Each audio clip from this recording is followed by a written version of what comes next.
Hey World Civilizations, Mr. Lassiter with you, and in this video we're going to be looking at British imperialism. As Mr. Guilford introduced to you yesterday, we were looking at our introduction to imperialism and what caused it and what it looked like. And so today we're going to be looking at kind of the most important of the imperial powers, Britain, although we're not going to go into too much detail because we'll be doing that in subsequent lessons. So our goals for the video, really, we want to see the causes of Great Britain's empire building and what regions Great Britain controlled. And we'll look specifically at Australia and New Zealand. And then what did British imperialism look like in its colonies and protectorates? And some vocabulary here, including those two words, colony and protectorate. So let's look first at the causes of British imperialism. Most of these should be familiar to you. So first of all, industrialization. Britain, of course, is a worldwide empire even by 1700. I mean, they control the American colonies, they control substantial areas of course, Canada and other places in the world. But they're also the first to industrialize. As we know, the Industrial Revolution begins in the late 1700s, the mid to late 1700s in Great Britain. And since we know that industrialization is one of the reasons that pushes European countries outward to get raw materials, Britain becomes the first. So they expand to other places to attain raw materials. And some examples of these materials might be ivory from Africa that would be brought back and made into things like piano keys, or cotton from India, which could be brought back and made into manufactured cloth. Also, things like clothing, dyes, tea, coffee, cocoa, all these sorts of things would come from other places in their empire. But it wasn't just about getting things or getting raw materials. Britain also wanted to sell their finished commercial products around the world. So, for example, African port cities imported a great deal of cloth. In fact, between 1820 and 1860, cotton cloth imports to Africa increased 950%. And so we see kind of a huge increase in the amount of trade. Also, in India began importing between 1840 and 1870, 350% more things. And they're exporting 400% more.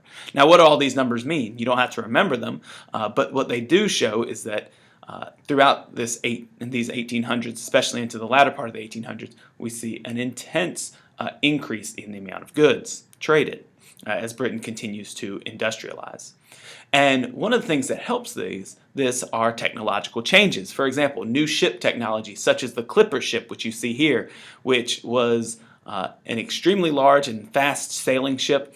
It cut sailing times in half around the world. This is an American Clipper ship here. You can see the American flag on the back, but Britain had these as well. Also, it could carry much more, whereas early ships could carry about 300 tons. Clipper ships could carry about 2,000 tons of goods.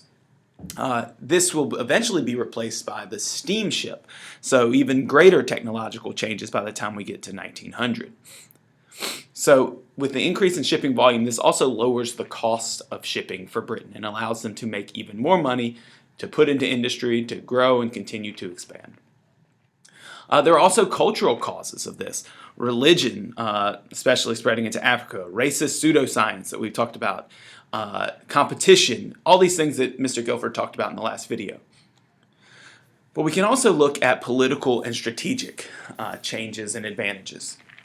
So, for example, political changes that were going on in the world.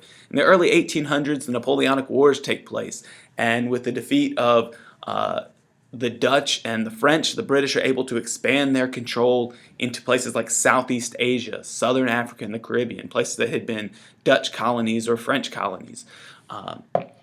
And this political change kind of puts Britain kind of in the forefront. As we know, throughout the 1800s, Britain does not have the same type of political turmoil, so they can concentrate on expanding overseas. Now, there are also some strategic advantages that Britain was looking for. For example, taking over the Cape Colonies you see here on the southern tip of Africa allowed Britain to have a very strategic outpost for supplies and trade. Other places in Southeast Asia were very important for this as well, in the Caribbean as well. So all these things kind of come together to cause Britain to continue to expand more and more. So that brings us to this question: where was the British Empire? And you might just say, where wasn't the British Empire as well? You can see on this map, if you follow my mouse, see where it is? It's stretched from Canada to South America, to different regions of Africa. You need to look at if you look at your map that you colored, you can see the names of these places: South Africa, Sudan, Egypt, Nigeria, British Somaliland, even into the Middle East in places like Yemen and Kuwait, into India and Burma, and into the Malay Peninsula, and into Indonesia, and especially Australia and New Zealand. But it was truly a worldwide empire. No longer was it just an Atlantic empire or a European empire. Britain stretched around the world. It was basically the largest empire from end to end in world history. It's up there kind of with the Mongols' land empire. So what did British rule look like? Well, it kind of looked like other imperial rules. A lot of people modeled themselves after Great Britain. So we see either colonies or protectorates, and these places could be run with direct rule or indirect rule. So here are the common things that we'll see. So a colony is an area under the full political control of another country. So Britain had colonies around the world, and the American colonies were a part of this in the 1700s. But as we get into the 1800s, a good example are places like Burma or Nigeria. And there were two types of rules, or ways to rule. And this could be direct rule, meaning the British had complete control of the colony and the government of the colony, or indirect rule, meaning local rulers could impose the will of the British. In places like Burma, the British kicked out the Burmese monarchy and installed its own government.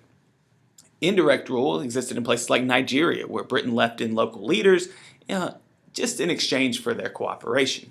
In some places, it would change over time. So you might have indirect rule, but after a rebellion or some type of uprising, they might come and have a more direct rule over the colony.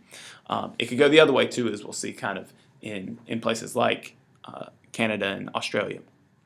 The other type of rule is a protectorate. Basically, you leave the local rulers in place, but they're advised by officials from your country. And this was something Britain liked to do. For example, in India, they were a protectorate for a time. Local Indian leaders were in charge, but the British advised them, obviously in ways that would help Britain. And at different times, they had different protectorates. Egypt was a protectorate of England for a time as well. Oftentimes, the military might be present in this as well. So let's take a look specifically at a place that we'll only cover really right here. As we go into later lessons, we'll be looking at Southeast Asia and China and Japan and Africa much more closely. But in many places, Britain leaves the indigenous population, meaning the native population, in place. For example, in India, the native Indians are left in place. They trade with them. The British rule over them, but they don't displace them or get rid of them or force them to move in favor of British settlers. But in Australia and New Zealand, that's going to be very different. So they kind of take this other model, which is displacing the indigenous populations. So Australia had been sighted actually back in the 1600s by the Portuguese, although there were native peoples there. And the British began really exploring it in the 1700s.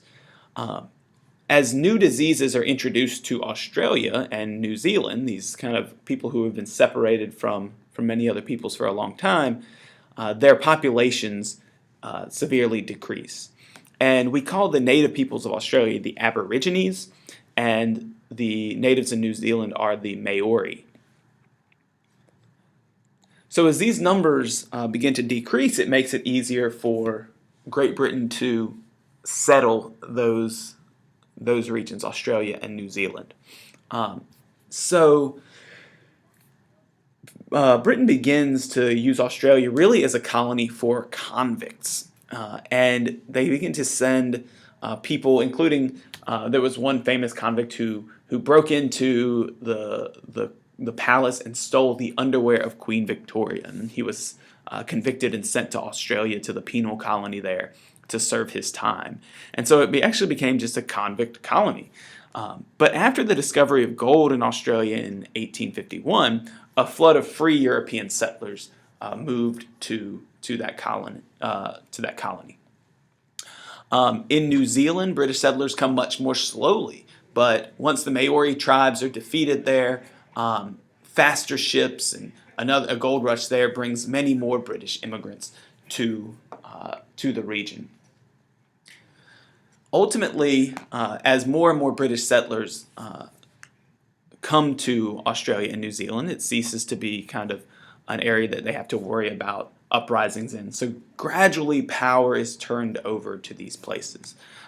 And Britain still maintains control and a lot of trade with these regions, and they get a lot of resources from these regions. But ultimately, as we know, they'll become independent nations. All right, that's about it for today's video. We looked at a good specific example there, but just make sure you can get the causes of the empire building, know where Britain gained control, take a look at your maps again that you created in class. That would be a very good thing to do to find out where Great Britain was.